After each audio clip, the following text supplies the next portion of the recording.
Hola a todos, bienvenidos a un nuevo análisis explicativo de badbear.med. Soy el Dr. Badbear y junto a la doctora Camus vamos a ir directos al grano con una revisión exhaustiva sobre una de las moléculas absolutamente más determinantes en la medicina reproductiva. Hablamos, por supuesto, de la gonadotropina coriónica humana, o simplemente HCG. Vamos a trazar su recorrido completo, literalmente desde su origen más microscópico hasta su aplicación en nuestro día a día en la clínica. Y para ello, nuestra hoja de ruta de hoy se va a dividir de forma muy estructurada.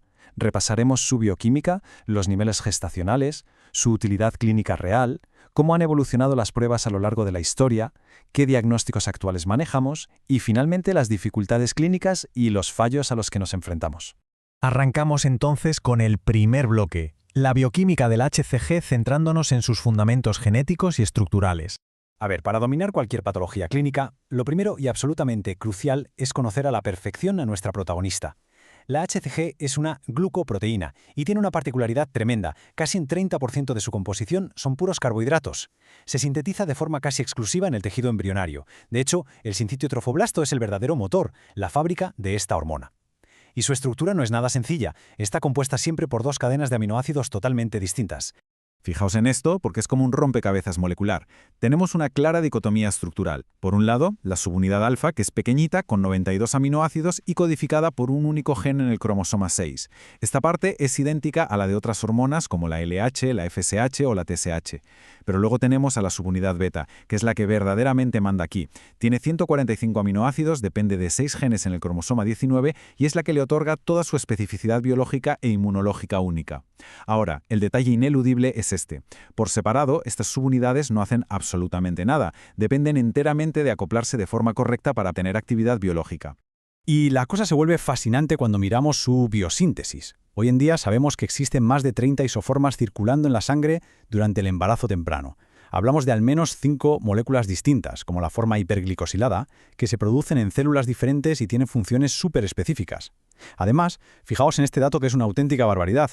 Su vida media en el plasma es de nada menos que 24 horas. Para ponerlo en perspectiva, la hormona luteinizante dura apenas 2 horas en el torrente sanguíneo. Menudo cambio, ¿verdad? Pero bueno, vamos a ver cómo se traduce toda esta teoría molecular en la práctica clínica. Doctora Camus, te paso el relevo. Gracias, Badbear. Pues sí, pasamos directamente a nuestra segunda sección, los niveles gestacionales y su curva fisiológica. Como os decía el doctor, esta bioquímica espectacular se traduce en un comportamiento fisiológico en el cuerpo que es súper predecible. Y eso, para nosotros, los clínicos, es oro puro. En un embarazo normal, la HCG sigue una curva logarítmica clarísima. Ya el primer mes, estamos hablando de unos niveles que rondan las 2000 miliunidades internacionales por mililitro. Y aquí viene el patrón diagnóstico clave, el que usamos todos los días. Durante el primer trimestre, estas concentraciones se duplican cada 48 horas, o incluso menos. Es una pasada. Este ritmo frenético alcanza su pico hacia el tercer mes, llegando a unas 100.000 miliunidades. Se mantiene un tiempo en meseta, y luego cae gradualmente hasta llegar a unas escasas 5 miliunidades justo en el momento del parto. Y esto, lógicamente, nos lleva a la sección 3, la utilidad clínica y sus aplicaciones médicas prácticas. Vale, compañeros, este número os lo tenéis que grabar a fuego en la cabeza. Una vez que entendemos la curva, hay que aplicar este conocimiento al paciente que tenemos delante. Cuando el laboratorio nos da un resultado cuantitativo de la fracción beta que cruza ese umbral crítico de las 1500 a 2000 miliunidades, hay una correlación obligatoria. En la ecografía se tiene que ver el saco gestacional sí o sí.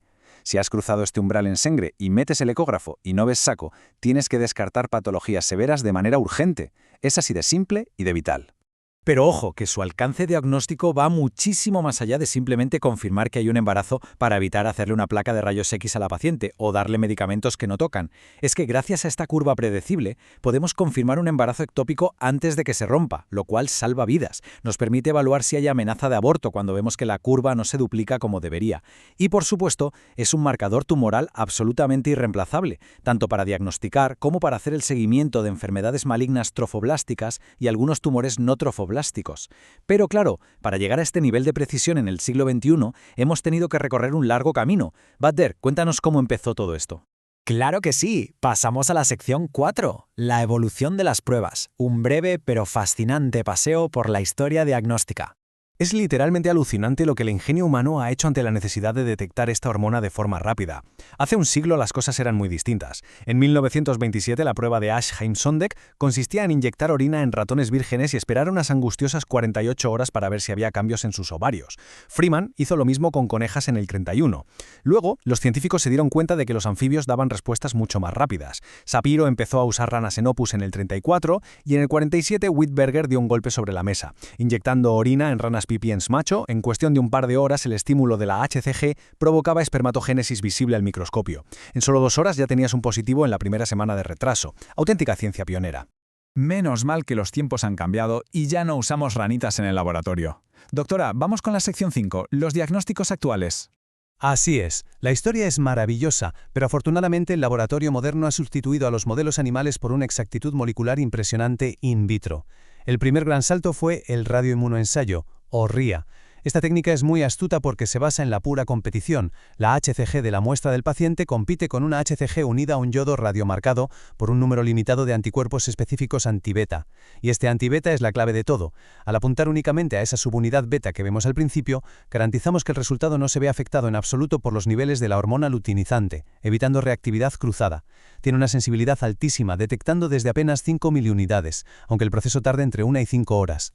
Pero la verdadera estrella actual, la que domina por su rapidez y porque no requiere lidiar con isótopos radiactivos, es el procedimiento ELISA. Funciona por pasos. Primero, unos anticuerpos monoclonales atrapan a la HCG de la muestra del paciente. Luego metemos un segundo anticuerpo, que lleva enganchada una enzima, normalmente la fosfatasa alcalina, y aquí ocurre la magia visual. Esa enzima genera una coloración azul intensa, y lo mejor para nosotros a nivel clínico es que ese color es estrictamente proporcional a la cantidad exacta de beta-HCG. A más intensidad de azul, más hormona hay. Así de simple y preciso, dándonos resultados fiables desde apenas la tercera semana y media de gestación. Y con tanta precisión llegamos a nuestra última sección, la número 6, que es fundamental para evitar sustos en la consulta, las dificultades clínicas y los dichosos falsos positivos y negativos. Porque, seamos sinceros, ninguna prueba de laboratorio es 100% infalible si no aplicamos un poco de perspicacia clínica. Hay un montón de variables ajenas al embarazo que nos pueden arruinar la interpretación. Por el lado de los falsos positivos, mucho cuidado con las condiciones puramente orgánicas. Una proteinuria, una hematuria intensa te pueden alterar la lectura. A nivel farmacológico, pacientes con anticonvulsivantes, hipnóticos o tranquilizantes pueden dar resultados sesgados. E incluso condiciones severas como un cáncer de pulmón o la presencia de anticuerpos heterófilos por exposición a sueros animales nos van a dar reactividad cruzada. Y por el otro lado, en los falsos negativos, el clásico error de manual. Hacer la prueba demasiado pronto, antes de que el nivel cruce el umbral de detección, o cuando hay dilución en la orina por diuréticos, o si la paciente está tomando fármacos como la prometacina. Hay que estar alerta siempre. Totalmente de acuerdo, Camu.